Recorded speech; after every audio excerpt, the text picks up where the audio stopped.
This is Top Story with Evans Mensah. And Top Stories are always brought to you by Vodafone and also by Prime Insurance.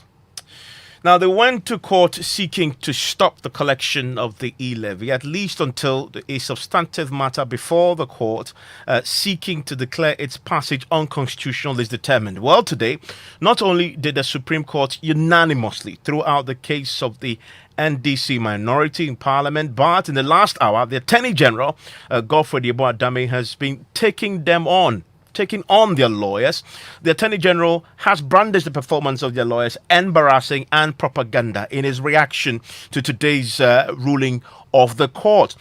We'll hear more from him shortly, but I want to quickly give you an update of what happened in court today when the Supreme Court took on this matter and hearing both sides as the lawyers for the minority went arguing, making a case for why the e-levy should be stopped now as they wait for the substantive matter to be dealt with. We'll also hear shortly from the minority leader himself, who was part of the three plaintiffs who had been to court. But let me bring in Samuel Mbura, who was in court for us today. Samuel, so we know now that all seven judges who presided over this matter were unanimous that the injunction will not be granted as they wait for the substantive matter to be determined. What reasons did they give, though, to back this position?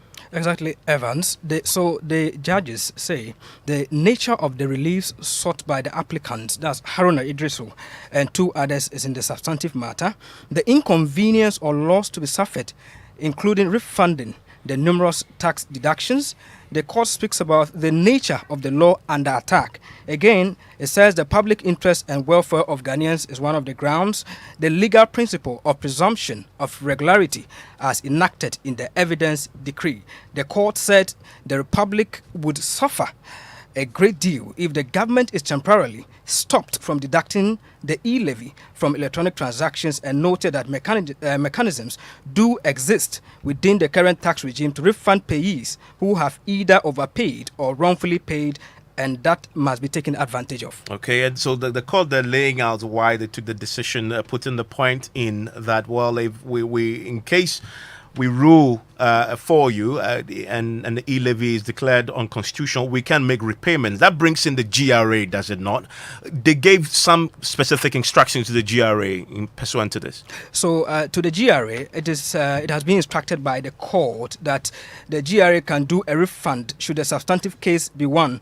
The GRA cannot recover the levy if the substantive case is lost. So, in the opinion of the court, there will be greater hardship will be on the state and the balance of power, or if the balance of power tilts in favor of the state. So, they order the GRA to keep accurate records of the amount deducted so that at the end of the substantive matter, no one will be disadvantaged. Okay, so the jury will be keeping accurate records. So in case the minority wins the case, they'll make all the deductions. They'll refund everything to you listening to us tonight.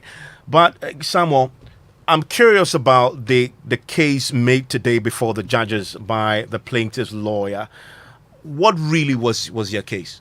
So lawyer Eduje Tamaklo, he raised the concern or averred that millions of people will suffer irreparable damage if the e-levy act is not put on hold, and the court, or if the court determines that its passage was unconstitutional. Okay. The judges, though, had some questions. It appears that there was a substantive matter of evidence to support some of the claims that the plaintiffs, that lawyers were making there. What were the issues that became curious to the judges? So the judges wanted clarity on the exact number of MPs from the minority who were present and walked out of Parliament, because the number captured in his arguments were not clear as to whether they were 136 or 137 as at the time they walked out. So they wanted a breakdown and evidence to buttress the point that all those minority MPs, or the MPs who walked out of Parliament, were really from the minority, in which it became a back and forth between the bench and the plaintiff's lawyer. The judges use the words. Yes, so the judges made words the point, such as conjecture on the part of the lawyers. So the judges made a point that the court is an institution of forensic document. So they did expect that the lawyer will present some evidence to buttress the point that the people who actually, or the MPs who actually walked out of Parliament, belonged to the minority side, not based on assumption and conjecture. And how did the lawyer respond? So the lawyer said that the 266 did not capture the out. The record of proceedings was corrected. He was relying on what was being corrected on March 31, but he was not able to give a breakdown or confirm that all those who walked out belonged to the minority side. What about the Attorney General? What arguments did he put forward to counter this? So Godfrey Dame opposed the application. He said the application is completely incompetent and same as is devoid of course of action. He said the plaintiffs have failed to show a refusal of the application that it will affect the substantive issues. He explained that the issue before the court is to restrict the enforcement of a law that has been duly passed by Parliament, saying that Article 106 and that have been no cause of action because no factual circumstances have canvassed to show, that is the plaintiff, to show that the proceedings were irregular. He said in their own exhibit, that's record of proceedings of March 29, show that 266 MPs were in Parliament at the time the second reading of the bill took place. He also contended that at the second reading, the minority walked out.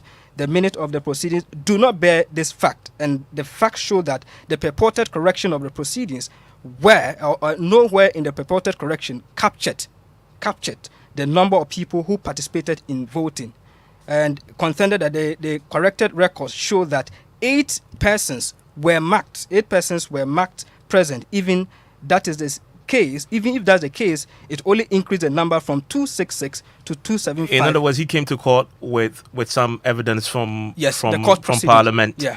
From Parliament, Yeah, that Parliament showed the votes and proceedings and the actual numbers. And his argument is that what the records from Parliament show is that they had enough numbers to pass this one. The judges, by the way, had some questions for him in spite of the fact that he put forward evidence. So his case wasn't a back and forth as in the case of the lawyer for the plaintiff, because he backed his affidavit or his claims or arguments before the court with the proceedings, the vote of proceedings from Parliament. So his case was clear before the judges. So it wasn't actually a back and forth. Okay, and we're hearing from the minority leader himself, who was there. You spoke to him. He appeared that he was satisfied with the outcome. Was he? Yes, he said they were satisfied with the fact that the e-levy cannot be collateralized. You cannot collateralize the e-levy, and the fact that GRA has been instructed to make to keep records, keep accurate records, so that in case the case is determined in your that's favor, why they're happy. They can refund. This is Harry Ned. What do you have to say about People, for us in the minority, until the substantive matter is determined conclusively, we remain determined that even on the balance of weighing monetary considerations against the weight of a constitutional breach, the emphasis should be on what harm we are doing to the 1992 Constitution and the 3 co-equal organs of state. So in the determination of whether some irreparable damage or hardship will be caused, our hardship as we understand it is the disrespect to the Constitution by the action of passage into law of an Act 1075, with numbers below the minimum constitutional threshold of 138 members of Parliament. Can you imagine? I heard the Attorney General laboriously arguing that it was a voice vote. So Ebenezer Kum voted with his voice from Anambola to the voice vote. And he is insisting that in the decision and participated in the motion. 266 members of parliament, after the minority of 136 walked out. Certainly, these are matters that the Ghanaian public can judge better. But what is refreshing and heartwarming today is the second part of the ruling, which gives directives to the Ghana Revenue Authority to preserve and keep the money. At least some people will not be in a rush to collect.